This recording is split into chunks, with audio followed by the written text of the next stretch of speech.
Alright मेरे प्यारे दोस्तों, मैं हूं हारिस सुल्तान। और जैसा कि आप लोग जानते हैं कि सलमान मोमिका जो कि एक इराकी निसात का बंदा था और स्वीडन में उसकी असाइलम की एप्लीकेशन फंसी हुई थी काफ़ी दिनों से। तो उसको 29 जनवरी को वो टिकटॉक बना रहा था, टिकटॉक पे अपनी स्ट्रीम कर रहा था, कौम से खिताब कर रहा था। थोड़ी देर के लिए बाहर जाता है बालकनी में सिगरेट पीने, तो लोग जो देख रहे थे लाइव उनको 5 गोलियों के चलने की आवाज़ आती है। और फिर बाद में थोड़ी देर बाद वो पुलिस आती है, पुलिस उसको उठाती है और फ़ोन उठाती है, वो लाइव स्ट्रीम चल रही होती है, उसमें पुलिस वाले की शक्ल भी आ जाती है। तो जैसे ही ये हुआ, पूरी दुनिया में शोर मच गया कि इसको देखो, मोमिनों ने एक और को मार दिया और वो कुरान जला रहा था। तो ये नैरेटिव कोई इतना सिंपल नहीं है, इसमें थोड़े से लेयर्स हैं जिसको डिस्कस करना ज़रूरी है। और इसीलिए मैं थोड़ी और इन्फॉर्मेशन का वेट कर रहा था ताकि इसके ऊपर डिटेल से वीडियो बनाऊँ भी। मैंने इंग्लिश में डिटेल से वीडियो बनाई है, तो फैक्ट्स जो है मेरे ज़हन में याद है।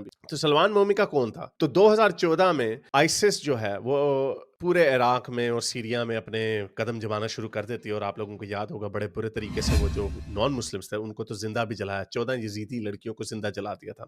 तो मोमिका का ताल्लुक सीरियन क्रिश्चियन घराने से था, ये क्रिश्चियन घराने से था और इसीलिए इसको यजीदियों से भी बड़ा इंटरेस्ट था, क्योंकि इसने देखा कि आइसिस ने आगे किस तरह उनकी पूरी पूरी धज्जियां उड़ा दी, पूरी पूरी बस्तियां जला दी और औरतों को भी, लोगों को भी जिंदा जलाया, मारा, खूब कत्लो गारत की। ये 2014 में जब हो रहा था, तो फिर भागने के बजाय मोमिका ने फैसला किया कि वो आज दाइश के खिलाफ लड़ेगा और उसने एक ऑर्गेनाइजेशन ज्वाइन की जिसका नाम था पॉपुलर मोबिलाइजेशन फ्रंट, पीएमएफ के नाम से उसको जाना जाता है। और उन्होंने काफी आइसिस की ठुकाई भी की, तकरीर में भी की और मोजुल में भी की। तो आइसिस की पिटाई करने में इनका बड़ा हाथ था। लेकिन प्रॉब्लम ये थी कि ह्यूमन राइट्स वॉच के मुताबिक आइसिस के ऊपर भी वो बता रहे थे कि कितनी, उनको तो खैर बताने की किसी की जरूरत नहीं थी, वो वीडियोस बना रहे थे। उन्होंने ये कहा कि पीएमएफ जो है, इन्होंने भी थोड़े से वॉर क्राइम्स किए सिविलियंस के खिलाफ। 150 अरब थे, उनको मारा, टॉर्चर किया। कुछ लोग उसमें से जो बचे उन्होंने बाहर आके कहानियां सुनाई। और फिर उसके बाद जो मोमिका था उससे काफी ऑर्गेनाइजेशनें भी बदली। सीरिया डिफेंस फोर्सेस भी ज्वाइन की, सदरिस्ट मूवमेंट भी ज्वाइन की, जो मुक्तदाल सदर जो कि एक शिया एक्सट्रीमिस्ट था, उनकी सुन्नी शिया की लड़ाइयां आपस में हुई थी, उसके अंदर भी ये शामिल था। आईआरजीसी भी उसको फंड करती थी। तो ये वो सारी चीजें हैं जिसमें ये इन्वॉल्व था। बहरहाल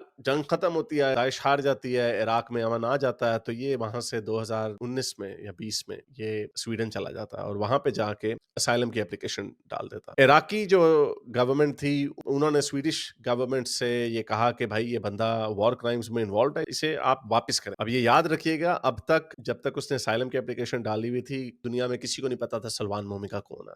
अभी कोई कुरान शुरान जलने शलने की बारी नहीं आई थी। तो फिर क्या होता है, 2022 में स्वीडन की अथॉरिटीज को जब ये इंफॉर्मेशन मिलती, जब ये वीडियो सामने इराकी अथॉरिटीज ला देते हैं जिसमें नजर आ रहा है कि ये मिलिट्री का यूनिफॉर्म भी पहना हुआ है और ओथ भी ले रहा है वगैरह वगैरह, तो मिलिटेंट विंग में तो ये शामिल था। ये बहरहाल as far as this evidence is concern, और यही एविडेंस उन्होंने उनको भी दिया। अब जब वो उसकी असाइलम एप्लीकेशन को दोबारा रिव्यू करते हैं 2022 में, तो उन्हीं दिनों में सलमान मोमिका पहली दफा कुरान को जलाता है स्टॉकहोम मस्जिद के सामने। अब ये टाइमिंग क्या थी, क्यों ऐसा किया गया? तभी क्यों किया जब आपकी डिपोर्टेशन की बात चल रही है, और स्वीडन ने कुछ दिन बाद इसका जो रेजिडेंट परमिट था वो कैंसिल कर दिया, क्योंकि इसने जो असाइलम की एप्लीकेशन लिखी थी उसमें इसने कुछ नहीं बताया था कि इन सारी ऑर्गेनाइजेशंस में उसका कोई अमल दखल था। तो बहरहाल जब ये बात आगे जाती है और वो उसका रेजिडेंस परमिट कैंसिल हो जाता है, सलमान मोमिका कहता है कि मैं उनके पॉलिटिकल विंग का हिस्सा था, लेकिन मैं उनके मिलिटेंट विंग का हिस्सा नहीं था, ये जितनी भी ऑर्गेनाइजेशन थी। तो फिर again the problem is you have all these videos और फोटोज जिसमें आपने मिलिट्री के यूनिफॉर्म भी पहने हुए हैं वगैरह वगैरह। तो बहरहाल इट इज क्वाइट क्लियर कि he was a part of the militant wing as well. अब ये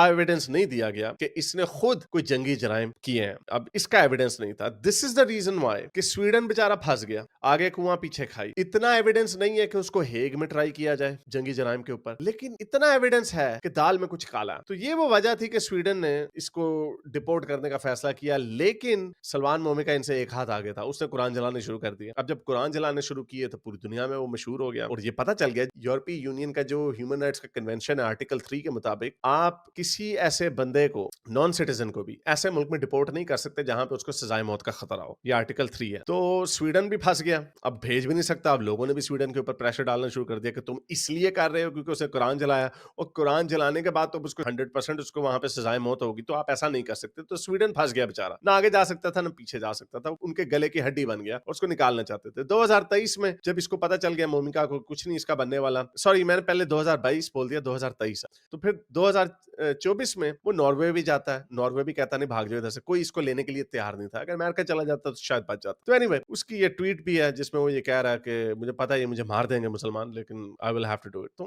माय पॉइंट इज, और मैं इसके ऊपर कोई अपनी जजमेंट नहीं दे रहा, बिकॉज हमें नहीं पता कि हम भी अगर जिस हालात में ये गुजरा जब मिलिशिया आइसिस ने आपकी पूरी बस्ती उजाड़ दी हो, लोगों के कत्लो गारत किए हो, आपकी औरतों के रेप किए हो, तो हमें नहीं पता कि कोई भी बंदा बंदूक उठाने के लिए तैयार हो सकता है। So I am not going to जज हिम। और जब आप इस काम में घुस जाते हैं तो फिर निकलना बड़ा मुश्किल होता है। फिर ये जितनी फोर्सेस थी, किन्होंने इसको किस तरह ब्लैकमेल किया होगा, हु नोज कैसी ब्रेन वॉशिंग की होगी, हु नोज, नोबडी नोज। इसलिए जजमेंट देना ठीक नहीं है। हाउएवर जब उसको मौका मिला तो वो स्वीडन चला गया। अब उसको पता है कि मेरे पीछे सारी दुनिया पड़ी हुई है, मेरा मुल्क पड़ा हुआ है, मुझे इन्होंने मार देना, तो फिर वो किसी भी डेस्परेट एक्ट के लिए इन्वॉल्व हो सकता है। और ये उसका डेस्परेट एक्ट था, कुरान को जलाना उसका डेस्परेट एक्ट था अपने आप को डिपोर्टेशन से बचाने के लिए। लेकिन अनफॉर्चुनेटली शायद वो अपना कुआं और गहरा खोद रहा था। बहरहाल अब स्वीडन जो फंसा हुआ था, अब स्वीडन ने क्या किया, 2024 में उसको ऊपर केस कर दिया जिसका नाम है एजिटेशन अगेंस्ट एन एथनिक और नेशनल ग्रुप, यानी आपने मुसलमानों को किया। अब इसके ऊपर सजा मोस्टली जुर्माना होता है, जेल शेल मेरा ख्याल कम ही होती है, लेकिन मोमिका को डर था कि इसको शायद जेल हो जानी है। और मोमिका ने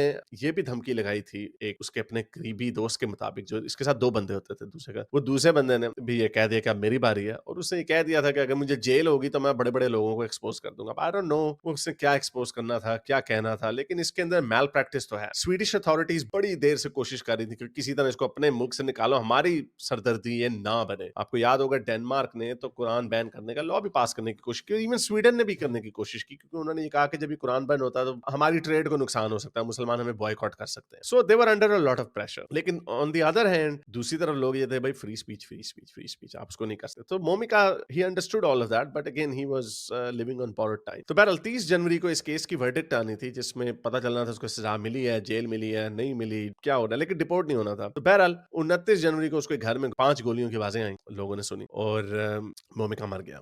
और फिर उसके बाद ये वीडियो चलती है कि वो पुलिस वाला जब आता है तो वो उठाता है, उसकी शक्ल भी आ जाती है पुलिस वाले की। तो अब 2 पॉसिबिलिटीज हैं। एक तो ये कि आम ये जो जहादिये होते हैं उन्होंने उठ के मार दिया, एक पॉसिबिलिटी ये है, जो लोन वुल्फ होता। अब ये ऑर्गेनाइज लगती है, उसके अपार्टमेंट में घुस के 5 बंदे आए। अब वी एक्चुअली डोंट नो कितने बंदे आए। स्वीडन के पुलिस ने इनिशियली कहा कि हमने 5 बंदों को गिरफ्तार कर लिया और इसके अंदर शायद फॉरेन एलिमेंट हो सकता है, लेकिन फिर उन्होंने उन 5 बंदों को लैक ऑफ एविडेंस पे छोड़ भी दिया, जो ये और इसको मशकूक बनाता। तो एनीवे खैर ये एक बड़ी ऑर्गेनाइज किस्म की हिट लग रही है, जो नॉर्मल लोग जो सर फेरे जो रेडिकल होते हैं वो इस तरह नहीं करते, वो छुरियां छुरियां मार देते हैं रैंडम लोगों को, इतनी प्लानिंग की सारी बात एक्सेस नहीं होती। ये एक प्रॉपर हिट लग रही है, और ये प्रॉपर हिट किसने मारी है, ये इसके अंदर फिर फॉरेन इराकी इंटेलिजेंस भी हो सकती है। That's also a possibility. अब सवाल ये है कि क्या उन्होंने इसलिए मारा कुरान जलाने के ऊपर, या उन्होंने इसलिए मारा क्योंकि ये वॉर क्राइम्स में इन्वॉल्व था। Now both are possibilities. मुझे ये लग रहा है क्योंकि इंटेलिजेंस जो होती हैं, ये इवन के ईरान की इंटेलिजेंस भी, ये जितनी भी मुसलमान मुल्कों की इंटेलिजेंसेस हैं, ये मजहब की बेहुरमती पे लोगों को नहीं मारती, ये मारती हैं अपने स्टेट के इंटरेस्ट के खिलाफ। अगर आप चाहें तब आपको ये टारगेट करती हैं। ये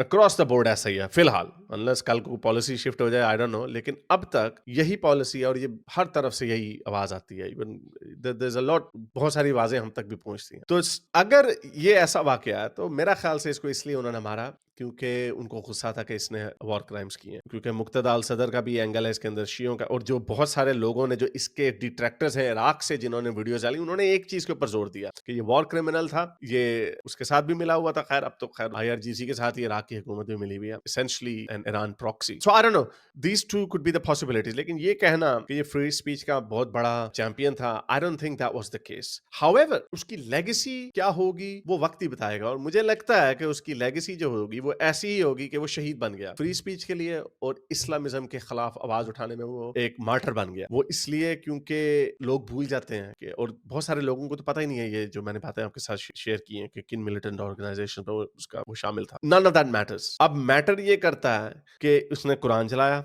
और उसको मोमनों ने मार दिया, क्योंकि मोमनों के करतूत भी ऐसे हैं, मोमनों ने इस तरह की हरकतें बहुत दफा की हुई हैं। लेकिन ये जो प्रॉपर सैंक्शनड हिट है, ऑर्गेनाइज हिट है, ये मोमनों का काम, इस तरह के इस्लामिस्टों का काम नहीं होता। तो ये इंटेलिजेंस का काम है, मेरे ओपिनियन में ये इंटेलिजेंस का काम मुझे लगता है, और ऑब्वियसली लगता है उधर से सारी बातें इराक से ही, बट आई डोंट नो, हमें पता नहीं चलेगा, क्योंकि मुझे नहीं लगता जो स्वीडिश गवर्नमेंट की भी जो हरकतें हैं, जैसे उन्होंने छोड़ भी दिया, कोई बंदा नहीं पकड़ा, कोई बंदा अरेस्ट नहीं है इस वक्त, ये केस कोल्ड हो जाएगा और रफा दफा हो जाएगा मामला, and his legacy will live on as a champion of free speech. Both of these things I think are false, but یہ سبق ہے ہمارے لیے. ضروری نہیں کہ دنیا سچائی کے اوپر ہی چلے. خیر آپ کو کیا لگتا ہے؟ آپ کو لگتا ہے کہ کیا اسلامسٹوں نے مارا ہے یا کسی انٹیلیجنس نے مارا ہے اس وجہ سے کہ ان کو غصہ تھا کہ اس نے وار کرائمز کیے ہیں؟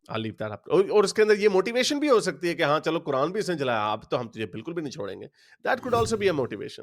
اور مسلمان پوری دنیا میں ایسے خوشیاں منانے دیکھو قرآن جلانے والا. اگین آئی ایم سیئنگ کہ کوئی بھی انٹیلیجنس ایجنسی مسلمانوں کی بلاسفیمرز کے خلاف فی الحال نہیں چاہ رہی. اگر ایسا ہوتا تو بہت سارے لوگ مر چکے ہوتے ہیں. ایسا نہیں، وہ ابھی تک اینٹی اسٹیٹ ایلیمنٹ، جن کو وہ اینٹی اسٹیٹ ایلیمنٹ سمجھتے ہیں، اور سلمان مومکا کو وہ اینٹی اسٹیٹ ایلیمنٹ سمجھتے تھے، اینٹی عراقی اسٹیٹ. سو خیر آپ کو کیا لگتا ہے؟ Do let me know in your comments below. اگر آپ کو میری یہ ویڈیو اچھی لگی تو میرے چینل کے ممبر بنیے، پیٹرن بنیے، یا پھر آپ مجھے بائی می یا کافی میں بھی سپورٹ کر سکتے ہیں.